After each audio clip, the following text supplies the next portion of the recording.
사랑하는 여러분, 환대해 주셔서 감사합니다. 춘천 제일교회를 섬기는 김창성 목사입니다.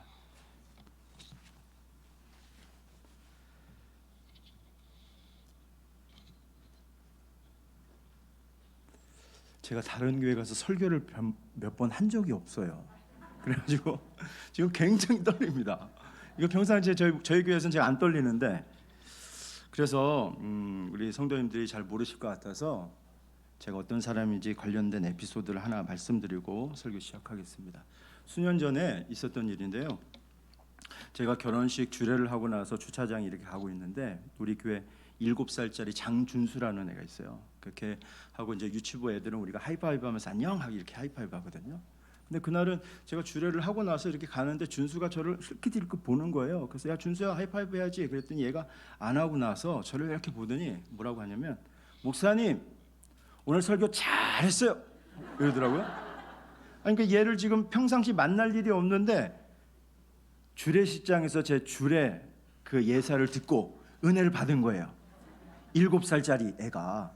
그러니까 이제 목사님들이 칭찬을 받으면 담임 목사님께 칭찬을 받거나 우리 성도님들께 은혜를 받거나 은혜 받았습니다 이런 얘기를 듣는데, 저는 삼척 동자에게 7살짜리에게 칭찬받는 명설교자입니다. 여러분, 그래서 춘천에서 소문이 났는데 여기까지 아직 소문이 안 난 것 같아요. 여러분, 그러니까 안심하시고 말씀 들으시기를 주의 이름으로 축원합니다. 여러분, 우리 교단에서 강원로에 저쪽 강원도에서 제일 먼저 세워진 장로교회, 우리 교단뿐만 아니라 장로교회에서 제일 먼저 세워진 교회가 우리 춘천 제일교회입니다. 우리 제일교회 84년 됐습니다. 그러니 안심하고 들으셔도 돼요. 자, 우리 옆에 있는 분들에게 인사하고 말씀 듣겠습니다. 은혜 많이 받으세요.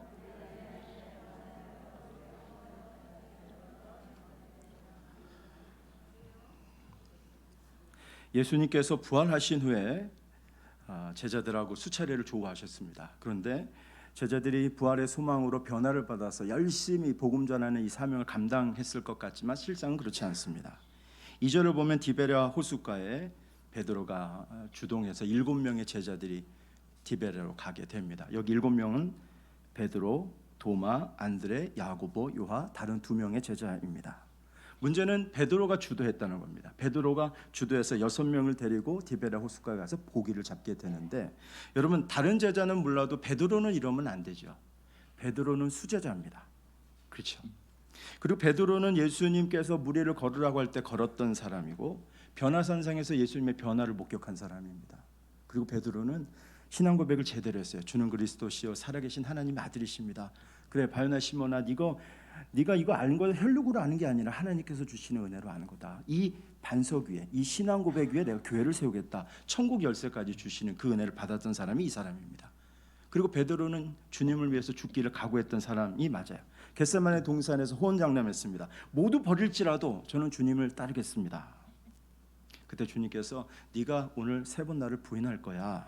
그때 베드로가 내가 주와 함께 죽을지언정 주를 부인하지 않겠습니다 이렇게 말해요.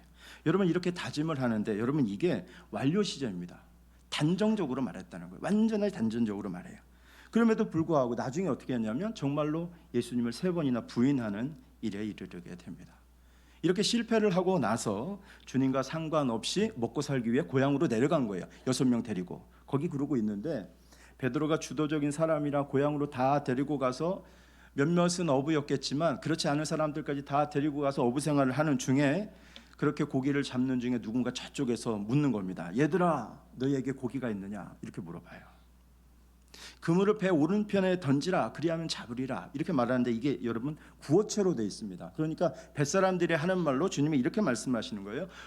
여보게들 고기를 잡았나? 그 그물을 오른편으로 던지게나, 그러면 고기를 건져 올릴 수 있을 거야. 누군가 이렇게 얘기를 하는 거예요.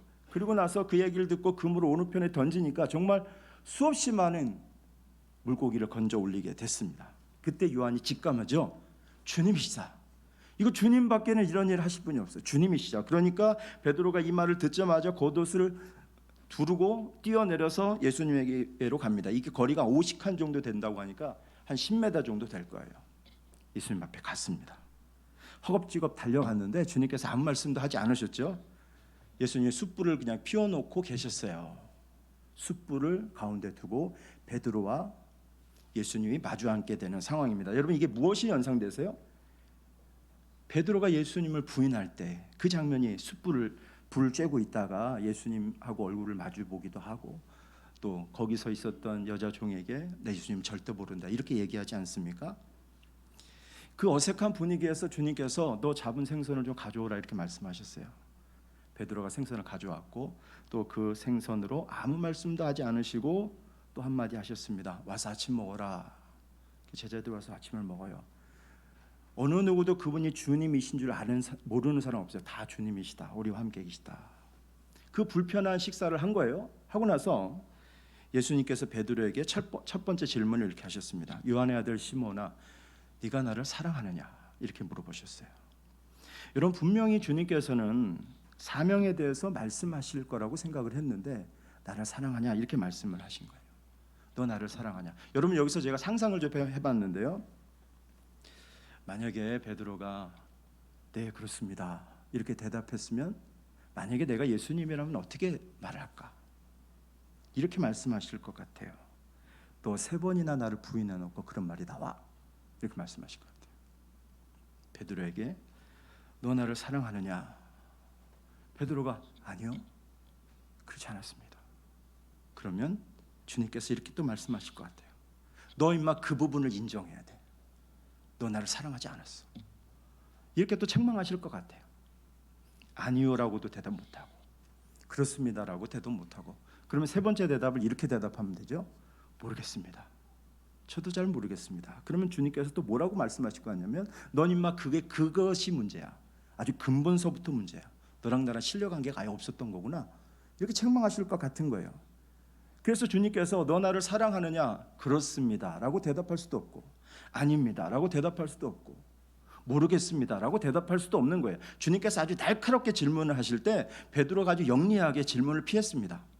어떻게 피했는가 하면, 내가 주님을 사랑하긴 하는데 내 사랑의 분량이 작은데 그거 주님이 아십니다. 이렇게 대답을 해버리고 만 거예요. 자, 그러자 예수님께서는 모든 것을 용서해 주시는 듯이 예전의 사명을 다시 주십니다. 내 양을 먹이라. 3번이나 부인했던 일, 물고기 잡으러 간다고 하면서 사명을 버린 일, 이런 걸 다 용서해 주시는 듯이 내 양을 먹이라 이렇게 말씀하시는 거예요. 자, 이제 혼이 다 난 것 같아요. 그렇죠? 다 난 것 같은데 문제는 뭐냐면 마음을 푹 놓고 있는데 주님이 똑같은 질문을 또 하시는 거예요. 요한의 아들 시몬아, 네가 나를 사랑하느냐? 베드로는 똑같이 또 대답합니다. 주로 그러하외다. 내가 주님을 사랑하시는지 주님 아시잖아요. 주님, 이거 대충 그냥 넘어가십시다. 제가 아주 안 사랑하는 건 아닌데 사랑하긴 하니까 주님이 그것 좀 양해해 주세요.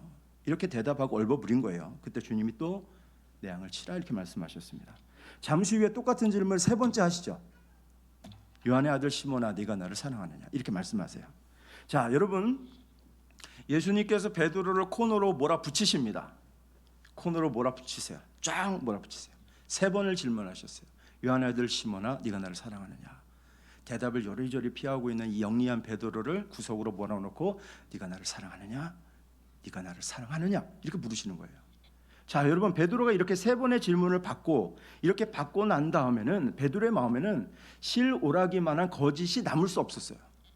주님이 계속 물어보시니까 더 이상 자기 자신을 속일 수 없는 겁니다. 자기 자신을 과장해서 말할 수도 없어요. 내가 그럴듯하게 주님을 사랑했었다 이렇게 포장해서 내 감상이나 내 과정을 드러낼 여유가 없는 거예요. 그냥 주님께서 3번 물어보시니까 이제는 주님 앞에 순수하게 대답할 수밖에 없는 거예요. 정직하게 대답할 수밖에 없는 겁니다. 정확하게 대답해야 되는 그 자리로 주님께서 몰아가신 거예요. 이렇게 몰아가시는 동안 베드로는 자기 내면을 보게 됩니다. 내가 정말 주님을 사랑했었는지, 내가 과장되게 말했고 주님에게 나는 주를 위해 죽을 수 있다라고 말하고 주님께 말씀드릴 만한 것이 참으로 많이 있지만 주님이 3번 질문하는 것으로 인해서 내 내면을 들여다보면서 내가 정말 주님을 사랑하고 있구나라는 것을 자기 스스로가 직면하게 됐어요. 이전에는 호언장담했지만 이제 호언장담하지 못하는 그 상태 가운데서 지금 내가 초라하지만 사명을 다 잃어버리고 주님께 책망받을 수밖에 없지만 그럼에도 불구하고 내 안에 있는 것은 주님을 사랑하는 마음이 있는 거예요. 없는 게 아니란 말이죠. 아주 작지만 주님 사랑하고 있는 거예요. 그래서 그 사랑을 확인하고 난 다음에 내가 주님을 얼마나 사랑하고 있는지 주님이 아십니다. 이렇게 고백을 한 겁니다. 자, 여러분 여기서 우리가 살펴봐야 될 게 이런 거예요. 주님께서 우리의 내면을 통찰하게 하시는 질문을 받기 전까지는 베드로는 주님을 얼마나 사랑하는지에 대해서 알지 못했습니다. 이 질문을 받음으로 인해서 비로소 내가 내면 깊숙한 곳에서부터 주님께 헌신되어져 있다는 사실을 깨달았어요. 여러분 이게 작은 것이지만 그러나 베드로는 굉장히 많이 포장했었잖아요. 근데 이 포장지를 다 걷어내고 나니까 참 초라했던 거예요. 작은 것이지만 그러나 주님께서 받으실 만하도록 주님 제 사랑은 이것밖에 되지 않습니다. 물론 이렇게 이것을 꺼내놓는 동안 3번 질문을 받는 동안에 주님이 막 코너로 밀어붙이시는 동안에 베드로는 꽤 괴로웠을 것입니다. 주님께서는 종종 우리를 이렇게 피할 수 없는 곳으로 데리고 가세요. 그리고 우리의 심장을 폐부를 찌르는 것과 같은 날카로운 질문을 하십니다. 그리고 이렇게 말씀하세요. 너 나를 사랑하느냐? 너 나를 사랑하느냐?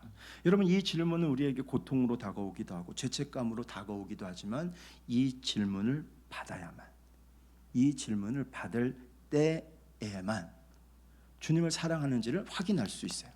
사랑하는 여러분, 그러기에 오늘 우리가 주님께서 우리를 코너로 몰아붙이시는 것과 같은 느낌을 받으실 때, 주님께서 나를 왜 이렇게 몰아붙이시지? 라는 생각이 들 때 이것 생각하셔야 돼요. 주님께서 우리를 코너로 몰아넣으실 때는 영적인 의미가 있다. 주님께서 우리의 내면을 더 정확하게 보게 하시는 기회로 삼으시는 겁니다. 정말 주님을 사랑하는가? 정말 내가 주님에게 속하여 있는가? 정말 내가 중심으로부터 주님께 헌신되어져 있는가? 여러분 적절한 때가 올 때까지는 주님이 이 질문을 하시지 않아요. 여러분 이 질문도 아무나 받는 게 아닙니다. 주님께서 사랑을 확인하실 때 우리를 밀어붙이세요. 사랑하는 여러분, 그러니 주님께서 우리를 밀어붙이실 때 어떤 분은 그렇게 밀어붙이시는 환경이 병이 되기도 하고 실직이 되기도 하고 관계가 깨지는 것이 되기도 하고 여러 가지 어려운 일이 있으실 거예요. 그러나 그때에 사명을 새롭게 하시는 우리 석관제일교회 모든 성도들 되시기를 주의 이름으로 축원합니다. 자, 이렇게 주님께서 베드로를 이렇게 몰아붙이시는 것 같았는데 죄책에 시달리게 하시기 위한 것이 아니라 사명을 주시기 위해서 이렇게 몰아붙이신 겁니다. 자, 그렇게 해서 베드로가 주님에게 헌신하기로 작정하게 됐어요. 자, 18절 말씀 보세요. 주님께서 이렇게 말씀하십니다. 진실로 진실로 내게 이르노니 내가 젊어서는 스스로 띠띠고 원하는 곳으로 다녔거니와 늙어서는 내 팔을 벌리니 남이 내게 띠띠우고 원하지 아니하는 곳으로 데려가리라. 베드로의 순교에 대해서 말씀을 하신 다음에 19절 하반절에 보면 너는 나를 따르라 이렇게 말씀하셨어요. 사명을 새롭게 해주신 다음에 그런 다음에 너는 앞으로 이런 죽음을 맞이하게 될 거야. 주님께서 예고하신 다음에 한 번 더 너 나를 따라라 이렇게 말씀하셨어요. 자, 여러분 이렇게 따르면 됩니다. 근데 베드로의 시선이 또 흔들리는 거예요. 먹고 살기 위해서 디베라 바닷가에 갔었던 그 시선이 또 흔들리는데 왜 흔들렸는가 하면 이번에는 또 요한 때문에 흔들립니다. 20절 말씀을 보시면 베드로가 돌이켜 예수께서 그 사랑하시는 그 제자가 따르는 것을 보니 예수님께서 사랑하셨던 제자 요한이 있는데 베드로에게 지금 말씀하신 다음에 주님께서 요한에게 또 뭔가를 말씀하시는 것 같은 거예요. 그러니까 베드로가 지금 끼어드는데 무슨 생각을 했는가 하면 내가 받은 사명은 너무나 어려운 사명일 것 같은 거예요. 너가 나중에 네가 원하지 않은 곳으로 막 사람들이 너를 데리고 갈 거야. 너 어려운 일을 당할 거야. 그러나 너는 나를 따르라. 이렇게 말씀을 한 거예요. 이렇게 말씀을 하는데 내 사명과 비교해 보니까 요한은 주님께서 지금 뭐라고 말씀하시는 것 같은데 주님이 정말 사랑하시는 제자는 요한이잖아요. 그러니까 요한은 무엇인가 나보다는 쉬운 것 같은 것을 말씀해 주시는 것과 같은 생각이 드는 거예요. 요한이 예수님을 따르다라고 할 때 이 따르다라는 단어는 주님께서 베드로에게 따르라 하시는 말씀하고 똑같은 단어입니다. 그러니까 베드로에게 따르라라고 하신 말씀과 요한에게 따르라고 하신 말씀과 말씀이 똑같아요. 똑같은 사명을 주신 거예요. 물론 처해져 있는 상황은 다를 수 있지만 똑같이 부르심을 받았습니다. 그런데 여기서 베드로의 생각은 뭐냐면 비교의식이 생겨나는 거예요. 저 사람은 사랑받는 제자이니까 나는 3번이나 부인했었고 나는 주님과 상관없이 디베랴 바다로 6명 데리고 왔었고 그리고 주님께서 나에게는 더 어려운 시련을 주시는 것 같고 그래서 너무나 궁금해서 물어본 겁니다. 예수님, 저 친구는 어떻게 되겠습니까? 나는 남이 나를 띠띠우고 원하지 않은 곳으로 데려간다고 이렇게 말씀하셨는데 저 친구는 어떻게 되겠습니까? 이 질문에 주님께서 뭐라고 말씀하셨냐면 22절 말씀에 예수께서 이르시되 내가 올 때까지 그를 머물게 하고자 할지라도 내게 무슨 상관이냐, 너는 나를 따르라, 이렇게 말씀하셨어요. 여러분, 이건 순수하게 한국말로 풀면 이렇게 말씀하시는 거예요. 참견하지 말고 네 일이나 잘해라, 이렇게 말씀하시는 거예요. 너 참견하지 마. 여러분, 베드로에게 주님이 주시는 말씀은 이런 겁니다. 베드로야, 네가 집중해야 될 것은 네 사명이야. 다른 사람의 사역, 다른 사람의 인도하심, 다른 사람의 그 복, 이거 참견하지 말고 집중하지 말고 내 사명에 신경 써라. 베드로, 너는 목사가 될 거야. 요한은 저술가가 될 거야. 너는 설교자가 될 거야. 베드로는 예언가가 될 거야. 너는 핍박 가운데 순교당할 거야. 그러나 요한은 오랫동안 살다가 평안하게 죽을 거야. 여러분, 이렇게 사명이 다르잖아요. 그런데 여러분, 사명을 받는 우리 입장은 어떻습니까? 우리는 사명을 받는 그 자체로 주님께 감사해야 돼요. 우리가 받은 사명은 다른 사람과 비교할 필요가 전혀 없이 주님이 나에게 주시는 사명이면 그만입니다. 근데 우리 마음속에 이런 생각이 일어나게 되죠. 저 사람이 더 귀한 사명을 받은 것 같다는 비교의식이 우리 안에 쑥 올라오죠. 저 사람이 저희를 감당하는 것보다는 이 사람이 감당하는 게 더 낫겠다는 유용성에 대한 판단을 우리가 하죠. 이런 태도에 대해서 주님께서는 뭐라고 말씀하시냐면 신경 쓰지 말고 참견하지 말고 너는 너의 사명에 집중하라, 이렇게 말씀하시는 겁니다. 자, 여기까지 오늘 우리가 내용을 잠깐 봤는데요. 우리가 이 내용 속에서 교훈을 좀 받아야 될 두 가지 교훈이 있습니다. 첫 번째는 순종의 순도에 관련된 겁니다. 순종의 순도는 사랑의 척도가 됩니다.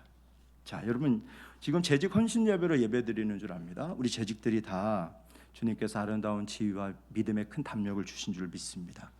그러니 주님께서 주시는 사명 그대로 양을 치는 사명, 순종하는 일을 잘 감당하셔야 되겠죠.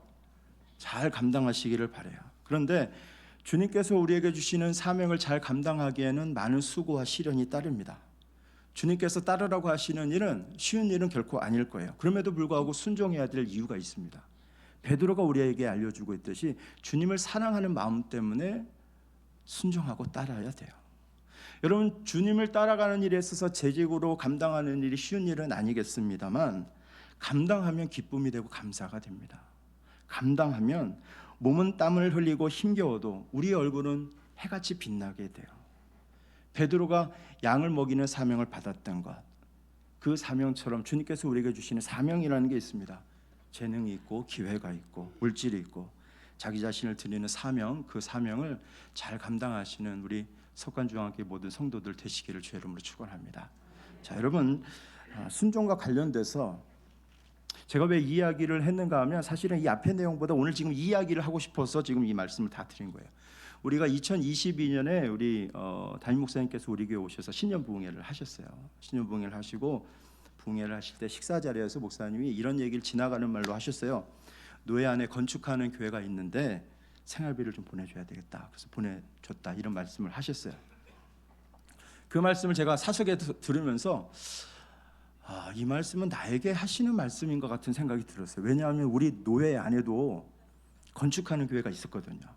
그래서 목사님하고 대화를 나눈 다음에 우리가 수요일 날 예배를 다 마쳤는데, 신년봉회를 마쳤는데, 제가 목요일 날 바로 제 형편껏 해서 건축하는 그 교회 목사님에게 얼마를 가져다 드렸어요. 가져다 드렸더니 제 마음이 평안한 거예요. 이거 나도 참 못 쓰려고 이렇게 잘 놔둔 건데 그거를 목사님이 이렇게 하셨다니까 내가 흉내라도 한번 내봐야 되겠다, 그렇게 해가지고 이렇게 했어요. 그랬더니 내가 감당하기는 힘들었는데 하고 나니까 마음이 시원하고 감사가 넘치는 거예요. 그리고 나서 몇 개월이 또 흘렀습니다. 흐른 다음에 저랑 호영호재하는 목사님이 계신데 동탄에서 개척을 하고 지금 건축을 하고 있어요. 그 동탄에서 지금 건축을 하니까 얼마나 힘이 들어요. 근데 주님께서 기도하는 중에 저에게 자꾸 너 이거 해놓은 거 자꾸 갖다 줘라, 또 이렇게 말씀하세요. 그 사이에 제가 좀 모아놓은 게 또 있었거든요. 그래가지고 그걸 또 달랑 해가지고 온라인으로 싸줬어요. 형님 힘드신데 이거 가지고 힘을 내세요 하고 싹 싸드렸어요. 순종했더니 마음에 기쁨이 막 일어나는 거예요. 그리고 또 몇 개월 또 지났는데 저랑 안산 동산교회에서 동역했었던 목사님이 개척을 했는데 부흥을 했대요. 부흥을 해서 예배당 말고 교육관을 또 얻어야 되겠다는 거예요. 그래서 조금만 더 모으면 되겠대요. 십시일반으로 조금씩 도와달라. 그 사이에 좀 제가 또 모아놓은 게 있어요. 그냥 그걸 또 이제 보내야 되는 거예요. 그래서 목사님 제가 보내드릴게 하고 보내드린 거예요. 그리고 나서 몇 개월이 또 지났는데 담임 목사님께서 석관중앙교회 와서 설교를 좀 해달라 이렇게 말씀하셨어요. 그러니까 제가 드리는 말씀은 거기 거리가 너무 멀어가지고 제가 오기가 힘듭니다. 여러분 제가 우리 2부 예배 마치자마자 지금 달려온 겁니다. 조금 날씩 막 달려온 거예요. 빠듯하게 왔어요. 그러니까 되게 어렵단 말이죠. 그거는 핑계고 사실은 저는 다른 교회 가서 설교하는 걸 원하지 않아요. 지금 분위기가 별로 안 좋단 말이죠. 우리 교회에서는 제가 개그맨이고 막 은혜 막 받아요. 그런데 지금 이게 되게 힘들단 말이죠. 땀이 나고 지금 힘듭니다. 그래가지고 제가 어떻게 해요? 그래서 이거 말씀 전해야 될 텐데 내가 순종하면서 해야 될 텐데 어떻게 하나 하고 기도를 하는 중에 주님이 이런 마음을 주세요. 저한테 네가 설교가 약하면 다른 걸 더 해라. 설교가 약하면 기도를 하고 설교가 약하면 찬양을 하고 그래도 안 되면 뭘 먹여라 이런 마음 주세요. 그래서 제가 뭘 먹이나 여러분 춘천에 제일 유명한 게 뭐냐면 감자빵이라고 있어요. 그거 보셨어요? 들어보셨어요? 그래서 제가 이걸 사왔어요. 여러분 이걸 자그마치 제가 120개를 사왔습니다. 그럼 나가시면서 이거 하나씩 다 받아가지고 가시면 돼요. 예. 봐봐요. 봐봐 지금 분위기가 은혜로 쫙 찼잖아요. 예? 여러분 그래서 제가 이런 생각이 드는 거예요. 주님이 주시는 마음이 있는데 그 마음 어디서부터 출발이 됐냐면 목사님하고 대화 나누면서 목사님이 이런 일을 하셨다. 제가 누군가에게 배운 것 중에 하나는 흉내라도 내라. 선배 목사님들이 잘하는 거 있으면 흉내라도 내라. 그래서 제가 흉내를 낸 거예요. 흉내를 냈더니 순종하는 기쁨이 일어나요. 순종하고 나서 사랑이 충만해져요. 그리고 나서 주님께 계속해서 더 가까이 나아갔더니 여러분 오늘 이걸 하나씩 다 받으시기까지 된 거예요. 제가 부탁드리고 싶은 건 이겁니다. 재직들이 하나님 앞에서 헌신할 때 순종해야 될 때가 올 겁니다. 그때 순종하지 않아야 될 이유는 참 많이 생겨요. 건강 때문에도 그렇고 또 형편 때문에도 그렇고 또 더 고약한 것이 뭐냐면 내 기분 때문에 안 하는 거예요. 내가 기분 나빠서 할 수 없는 일들도 있을 줄 압니다. 여러분 그런데 순종을 요구받으실 때 주님께서 순종하라고 우리를 막 몰아붙이시는 것 같을 때 그때 한번 확인해 보세요. 내가 정말 주님을 사랑하는지 확인해 보시면 아주 작게나마 주님을 사랑하는 마음이 있을 거예요. 그걸 꼭 붙잡으셔야 돼요. 붙잡으시고 헌신하시면 순종하시면 석관중앙교회가 하나님 앞에 귀하게 쓰임받는 복된 교회가 될 줄 믿습니다. 여러분 그래서 여러분 이건 작은 것이지만 제가 여러분에게 드리는 하나씩 드리는 작은 것이지만 이것 드림으로 인해서 우리 성도님들이 기뻐하시는 그것보다 또 우리 목사님께서 저에게 가르쳐 주셔서 제가 이렇게 해야 되겠구나 하는 교훈받은 그것보다 더 중요한 것은 제가 주님께서 기뻐하실 만한 일을 했다는 것 그것에 있습니다. 주님이 우리 석관중앙교회 성도님들을 섬기는 일 그 일로 주님께서 저에게 말씀하시고 저는 거기에 반응하고 순종하게 되고 그러한 은혜가 우리 석관중앙교회 가운데 있기를 그래서 순종하는 일에는 망설이지 마시고 또한 즉각적으로 주저함 없이 감당하시기를 주의 이름으로 축원합니다. 아멘. 두 번째 봐야 될 것은 순종의 유용성에 대한 판단입니다. 자, 우리가 순종을 요구받을 때 빠지는 함정 중에 하나는 유용성을 판단하는 거예요. 우리가 할 일이 전혀 아닌데 주님께서 하실 일인데 우리가 판단하는 겁니다. 쉽게 적용하면 이런 거예요. 이 일은 이렇게 처리했으면 좋겠어. 저 일은 저렇게 처리했으면 좋겠어. 유용성을 생각하게 될 때에 유불리를 따지게 되면 유용성을 생각해서 우리가 판단하게 되면 순종하기 어려워집니다. 주님께서 하시는 일에는 다 선한 길실이 있습니다. 주님께서 우리를 선하게 인도하신다. 주님의 주권 가운데 우리를 인도하신다. 이걸 신뢰하게 되면 우리는 순종할 수 있어요. 그런데 우리는 유용성을 판단한다는 거죠. 근데 여러분 이거 생각하셔야 돼요. 우리 모두는 다 주님을 따르는 일에 있어서 우리 모두 다 주님에게 속해 있습니다. 우리 모두는 다 주님에게 위임을 받았어요. 우리 모두는 다 주님에게 귀하게 여김을 받습니다. 내가 주님에게 속한 것만큼이나 이 사람도 주님에게 속해 있어요. 내가 주님에게 특별한 사랑을 받는 것만큼이나 그 사람도 주님의 사랑을 특별하게 받고 있습니다. 내가 주님에게 있어서 귀한 존재로 주님이 나를 아끼시는 것만큼이나 그 사람도 주님에게 아낌을 받고 있다는 거 믿으시면 아멘. 여러분, 그렇기 때문에 서로의 소명과 은사는 달라요. 서로의 직관도 다르고 서로의 확신도 다릅니다. 그럼에도 불구하고 우리 모두가 다 기억해야 될 것은 우리 모두의 초점이 다 주님에게 맞춰져 있다는 거예요. 주님에게 우리 초점이 다 맞춰져 있기 때문에 서로의 경험, 서로의 지식, 서로의 직관, 서로의 확신 이런 것들이 다 다를 수는 있지만 그 다른 것 때문에 순종을 유보할 필요가 전혀 없다는 거예요. 다 다른 게 맞죠. 사람이 다 다르니까. 그러나 우리가 한 가지 붙잡아야 될 것은 우리는 모두 동일한 사명을 받았다. 그렇기 때문에 주님께서 우리에게 주신 그 사명을 붙잡고 순종을 제고하거나 순종을 유보하지 않으셨으면 좋겠어요. 특별히 우리 재직들이 이렇게 하시면 좋을 것 같아요. 목사님께서 하실 일이 있고 당회에서 하실 일이 있고 전도회에서 할 일이 있습니다. 목사님께서 잘하시면 돼요. 당에서 잘하면 됩니다. 전도에서 잘하면 돼요. 근데 우리가 감나라 콩나라 하면 교회가 제대로 안 되겠죠. 그러니까 오늘 우리가 이걸 생각하자는 거예요. 주님이 우리에게 주시는 사명이 있으면 거기에 집중을 하시면 돼요. 비교의식이라든지 판단이라든지 그걸 감당하게 될 때에 내 형편과 처지에 대한 두려움 이런 것들을 마귀가 주는 마음 다 뿌리치시기를 바랍니다. 주님이 주시는 사명이 있으면 나는 주님 앞에 충성한다.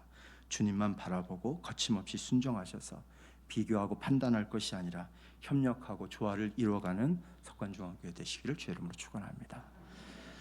미셸 앤서니가 쓴 글로 설교를 마무리하겠습니다. 이런 얘기가 있는데요. 하나님은 결코 우리 또는 자녀가 절정에 도달한 후에 사용하시겠다고 말씀하신 적이 없다. 지금 바로 헌신해야 한다. 스스로 됐어. 이제야 충분해. 라고 말하는 순간을 기다린다면 그런 때가 절대 오지 않을지 모른다. 우리에게는 순종해야 될 기회가 있습니다. 순종해야 될 순간이 있습니다.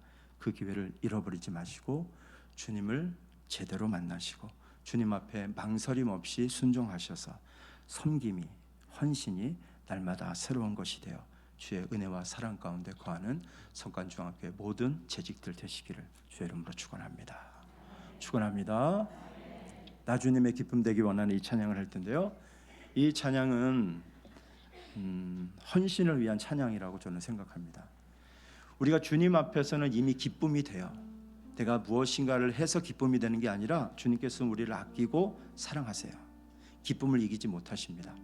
그렇게 사랑하세요. 근데 이 찬양이 말하는 것은 내가 주님에게 이쁨 받기를 원해 이런 찬양이 아니라 주님께서 내게 맡겨주신 사명을 감당하는 것으로 내 사명이 내 사역이 주님에게 영광되고 주님의 기쁨 되기를 원합니다. 이런 찬양으로 불러야 될 찬양이에요. 내 존재에 대한 찬양이 아니라 내 사역에 대한 찬양입니다. 나 주님의 기쁨 되기 원합니다. 내가 사명 잘 감당해서 주님께 영광 올려드리는 그 기쁨의 열매, 주님 춤추시게 하는 그런 열매 맺기를 원합니다. 이런 찬양입니다. 자, 이 찬양 우리가 하고 기도할 텐데 우리 마음을 다해서 나 주님의 기쁨 되기 원하네 찬양하겠습니다.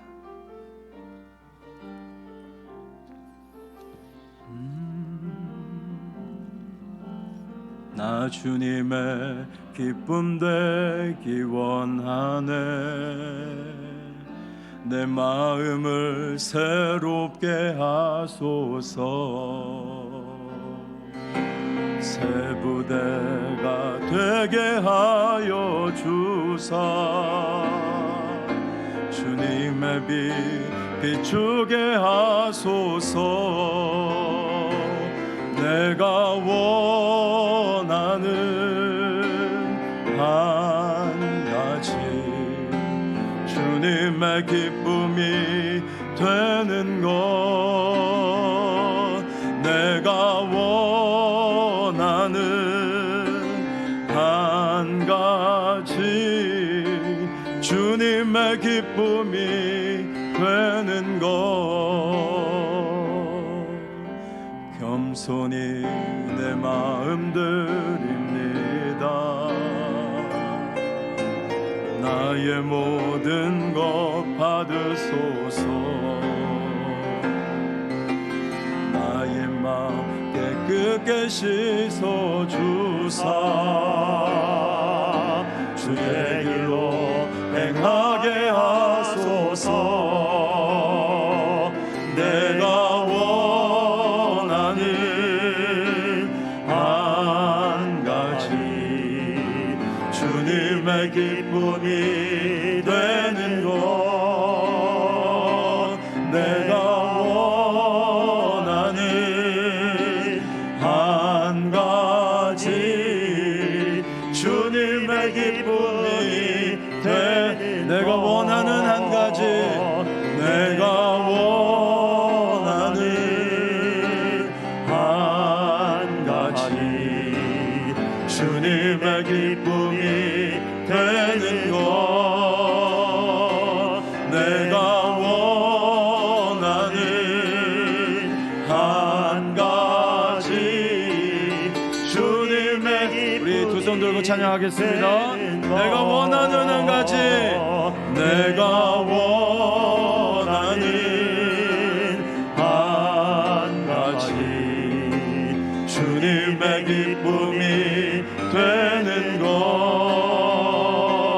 내가 원하는 한 가지 주님의 기쁨이 되는 것. 내가 원하는 한 가지 주님의 기쁨이 되는 것. 내가 원하는 한 가지 주님의 기쁨이 되는 것. 이 시간 기도할 때에 하나님, 나는 주님의 기쁨 되는 사람 되기를 원합니다. 주께서 아무리 어려운 일을 맡기셔도 그것이 사명이라면 주님을 사랑하는 마음으로 감당하기를 소원합니다. 이 사명이 내게 어려워도, 저 사람보다 내 사명이 더 어려워 보여도 그것에 대한 판단을 내가 하지 않고 주님께서 내게 맡겨주신 사명은 내가 능히 감당할 수 있을 만한 능력과 힘을 받아서 분명히 감당할 수 있는 열매, 그 열매를 거두게 하신다는 사실을 기억하고 주님을 사랑하는 마음으로 사명을 감당케 해 주시옵소서. 다른 어떤 이유가 아니라 주님 사랑하기 때문에 주님 앞에 내 삶을 드리는 것을 기쁨으로 드리는 우리 모든 재직들 되게 하여 주시옵소서. 우리 다 같이 합심으로 기도하겠습니다. 하나님 아버지, 이 시간 우리가 주님이 주시는 은혜를 가지고 주님 앞에서 우리의 순종을 유보하거나 제거하지 아니하고 주저하거나 망설이지 아니하고 오직 주님께서 주시는 사명 가지고 그 사명을 기쁨으로 감당하기를 소원합니다. 내가 원하는 한 가지, 주님께서 기뻐하시는 그 사명, 영광 받으시는 그 사명을 위해서 우리 자신을 드리는 것이 기쁨 되게 해주시기를 간절히 원합니다. 주님께서 나에게 주시는 그 사명이 감당하기 어려워도, 힘겹거나 또한 고되거나 지치거나 또한 우리를 낙심케 한다 하여도 그럼에도 불구하고 여전히 주님이 주시는 그 은혜, 그 사랑이 있으니 그것 붙잡고 그것 확인하면서 주님에게 더 큰 은혜의 자리로 나아가게 될 수 있도록 주님께서 우리의 심령을 붙잡아 주시기를 간절히 원합니다. 주님의 선한 인도하심, 주님의 주권과 주님의 섭리는 다 주님의 몫이니 주님께서 우리를 맡겨주시는 그 자리 가운데 헌신하기를 원합니다. 충성하기를 원하오니 주님 앞에 나아가서 충성하고 헌신하는 그 모든 사역들이 주님 앞에 거룩한 것 되게 하시고 또한 신실하고 성결한 것 될 수 있도록 주께서 은혜를 더하여 주시기를 원하오니 하나님의 은혜로 선하게 인도해 주시옵소서. 사랑과 은혜가 풍성하신 아버지 하나님, 주께서 주시는 사명을 앞에 두고 베드로가 도망쳤었던 모습을 우리가 바라보면서 우리가 함부로 그를 정죄할 수 없는 이유는 동일한 그러한 연약함이 우리 안에 있기 때문입니다. 우리도 사명을 앞에 두고서는 쉽게 외면하고 다른 길을 찾아보기도 하고 포기하기도 하고 어떻게 모면할까 생각하는 것이 우리의 본성적인 태도입니다.